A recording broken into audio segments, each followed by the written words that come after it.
Esta é a história do dia da Rádio Observador. Como é que a Rússia interceptou conversas secretas alemãs sobre o apoio militar à Ucrânia? Ich gerne noch mal schnell ergänzen wegen der Brücke, weil wir die uns intensiv angeguckt haben und die Brücke ist leider aufgrund ihrer Größe. São 38 minutos que embaraçam a Alemanha e que dão combustível a Moscovo para alimentar a retórica russa de que o Ocidente não quer apenas entrar na guerra, mas já está dentro da guerra. A Rússia interceptou uma conversa entre altos militares alemães em que se discutia a possibilidade do envio de mísseis de longo alcance para a Ucrânia e de homens para os ajudar a operar, uma possibilidade que o chanceler alemão tem rejeitado em público. Na gravação, os alemães discutem mesmo possíveis alvos que as forças ucranianas poderiam atacar caso recebessem os mísseis e avaliam o cenário de um ataque à ponte que liga a Rússia à península da Crimeia. Como é que a Rússia conseguiu interceptar esta conversa que deveria ter sido secreta? Quais as reais intenções da Alemanha na Ucrânia? São questões para a conversa com o Major-General Arnaud Moreira, especialista em geopolítica e autor do podcast da Rádio Observador, O Domínio da Guerra. Eu sou o João Santos Duarte e esta é a história do dia de quarta-feira, 6 de março. Bem-vindo, Major-General Arnaud Moreira.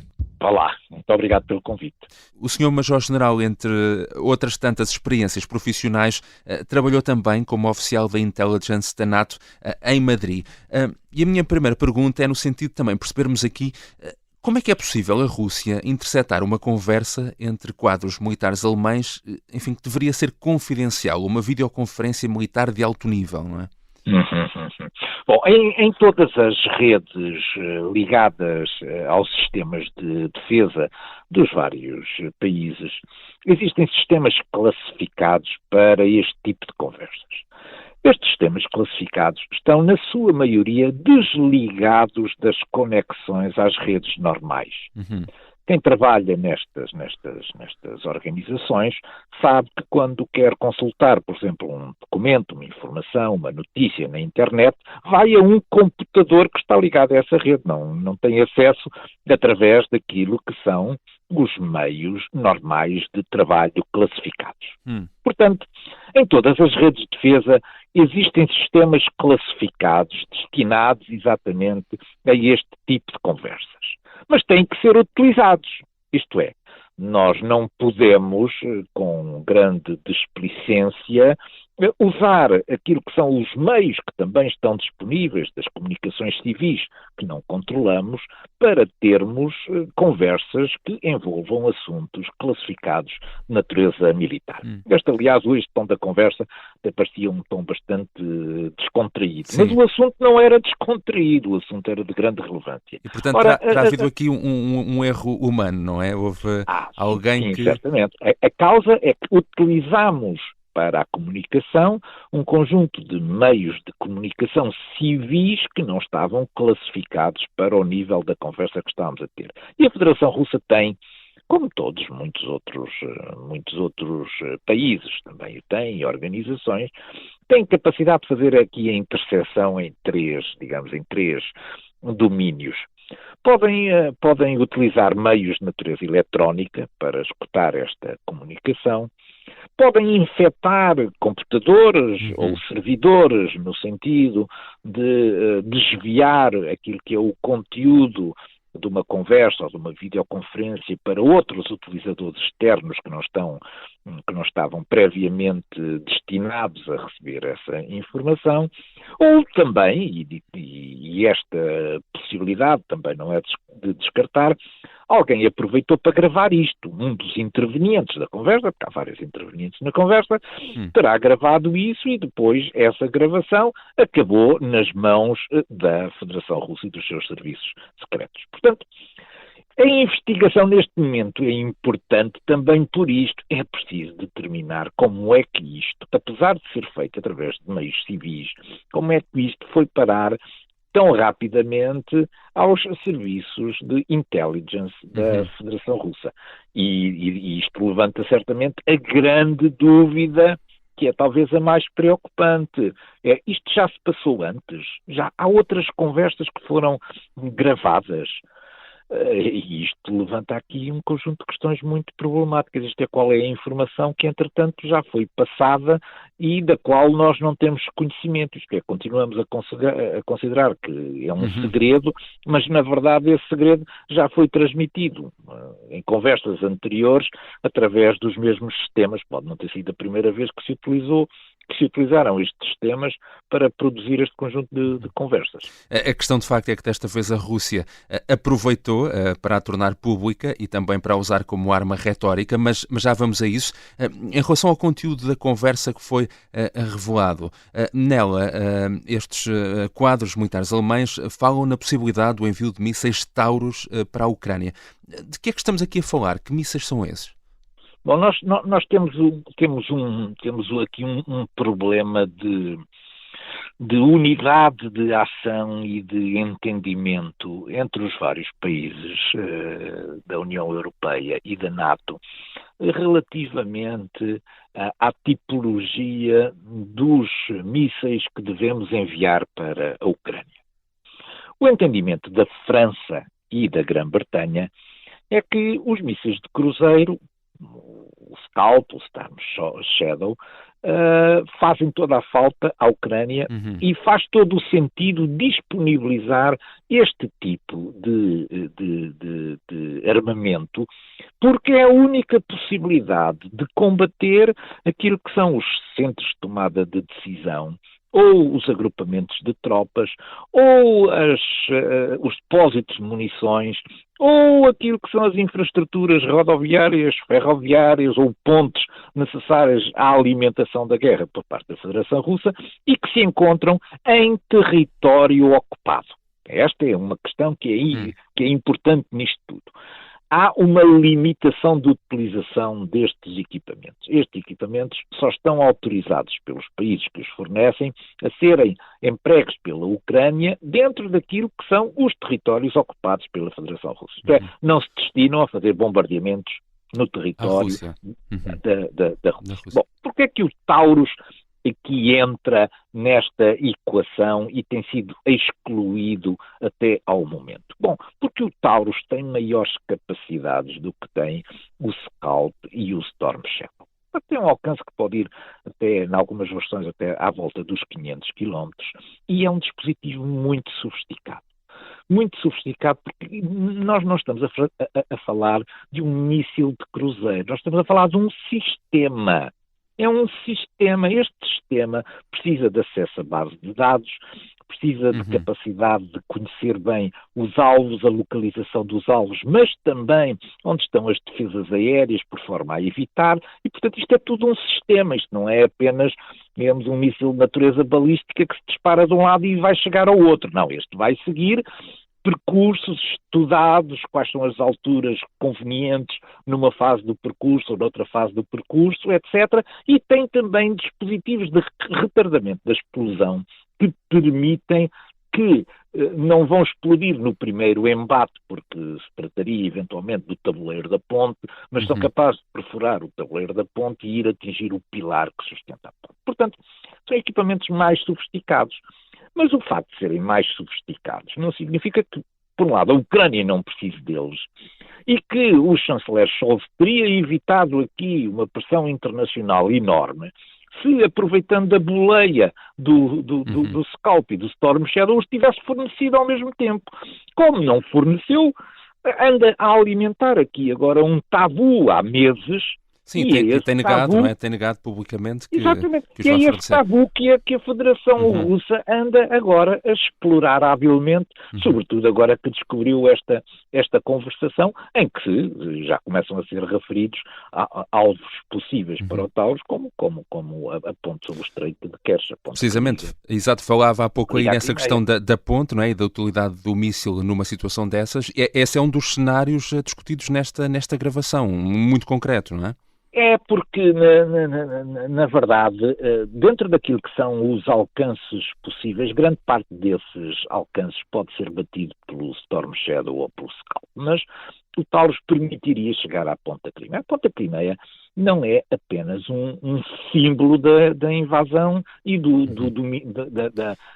símbolo da ocupação da Federação Russa da Crimeia. É estratégico, não é? É também uma artéria vital, porque grande parte daquilo que nós vemos como sendo os grandes abastecimentos logísticos à guerra são granadas de artilharia, e as granadas de artilharia viajam muito bem por comboio. Ora, esta ponte tem a parte ferroviária e tem uma parte também rodoviária, e, portanto, é uma artéria absolutamente fundamental para a logística russa, para continuar a alimentar a guerra, a frente da guerra e as suas necessidades crescentes,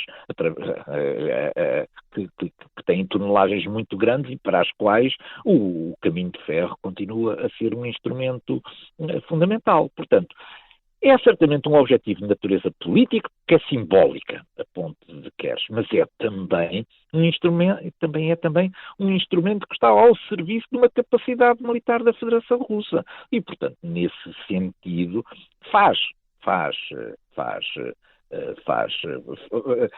é natural que sejam considerados quais são os equipamentos que podem ser fornecidos à Ucrânia que possam destruir uma artéria que é importante para a alimentação da frente sul das forças russas. Já regressamos à conversa com o Major-General Arnaud Moreira. Na segunda parte vamos falar de como é que a Rússia está a usar esta gravação alemã.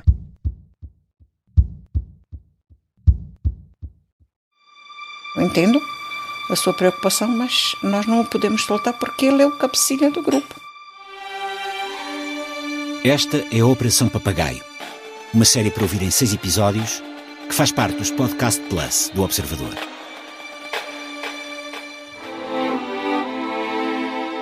Episódio 1. A Organização Secreta.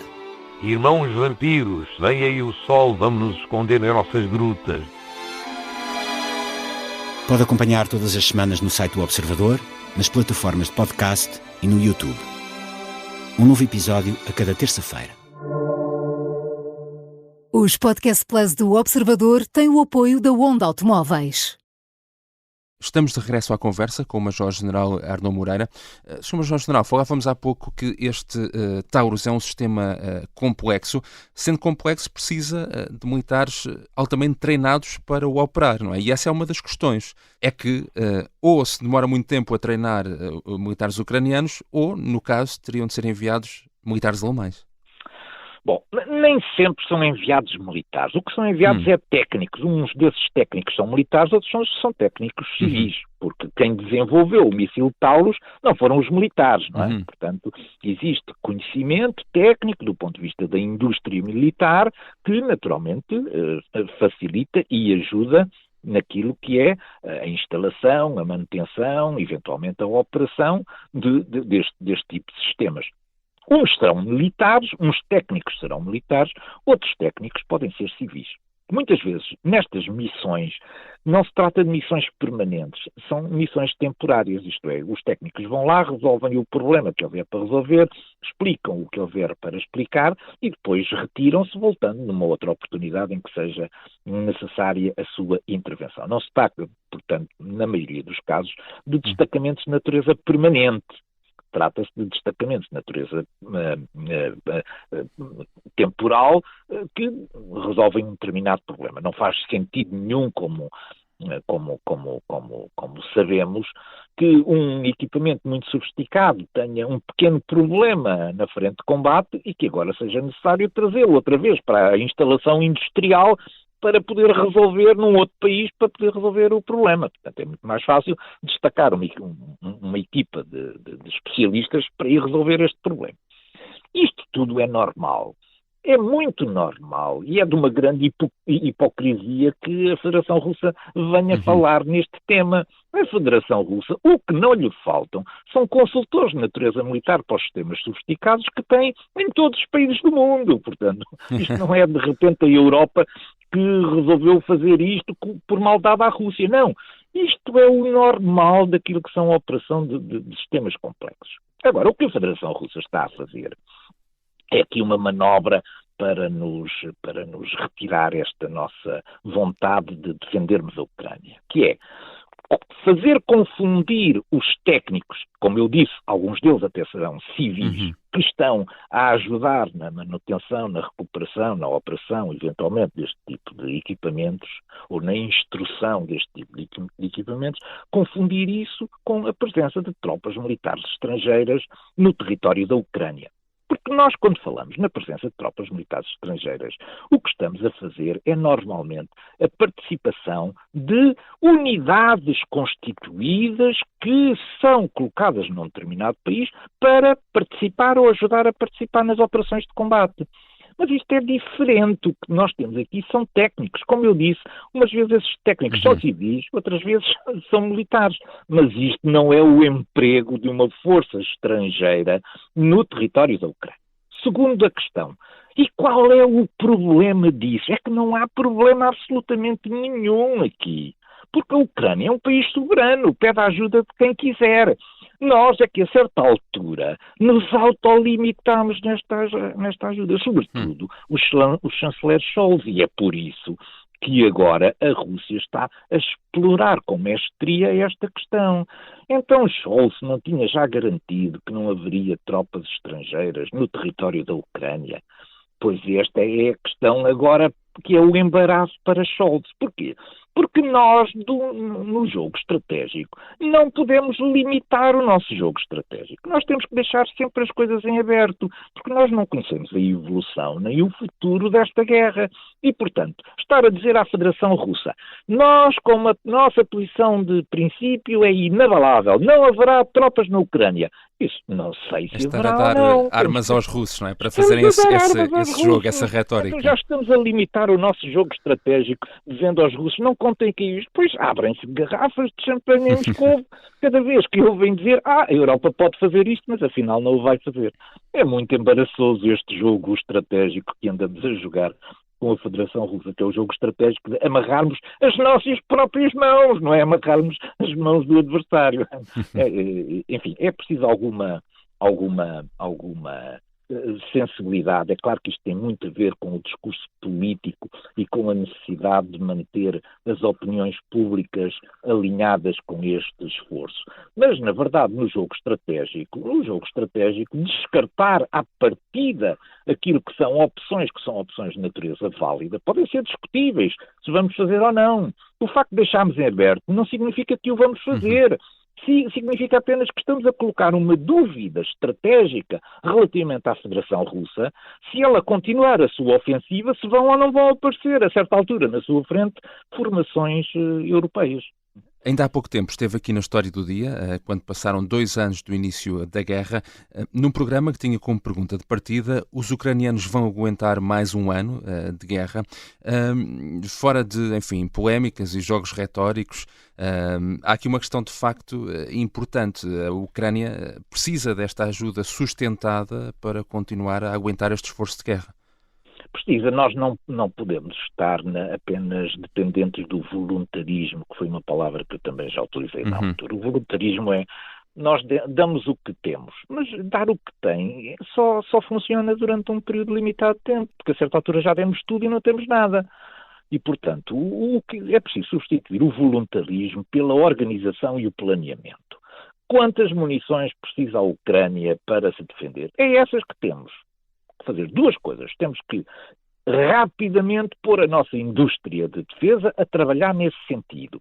Até lá, temos que fazer uma recolha, através dos nossos aliados, de todas as munições que existem disponíveis e que estão em países terceiros que não se importariam de as vender porque, de momento, para eles não são necessários. Portanto, é preciso olhar para o médio prazo, porque todos nós sabemos que a indústria não consegue responder de um dia para o outro. Demora tempo a fazê-lo. E é preciso preencher este intervalo de tempo com a recolha, através de todos os países aliados ou com os quais temos conhecimento suficiente, no sentido de identificar onde estão as munições que precisamos para preencher este intervalo de tempo entre uma capacidade sustentada de fornecer através da nossa indústria, por um lado, E, por outro lado, o facto de já termos poucas reservas e, portanto, para nos mantermos também credíveis, não podemos dar todas as reservas que temos. Portanto, isto é um jogo que requer planeamento e organização. O voluntarismo já deu 2 anos, mas esta não é a nossa estratégia de futuro, certamente. Obrigado, Major-General Arnaud Moreira. Nada, foi um prazer. Um abraço para todos. O Major-General Arnaud Moreira é especialista em geopolítica e autor do podcast da Rádio Observador, O Domínio da Guerra. Esta foi a história do dia. Neste episódio usamos ainda um som da Sky News. A sonoplastia é do Artur Costa, a música do genérico do João Ribeiro. Eu sou o João Santos Duarte. Até amanhã.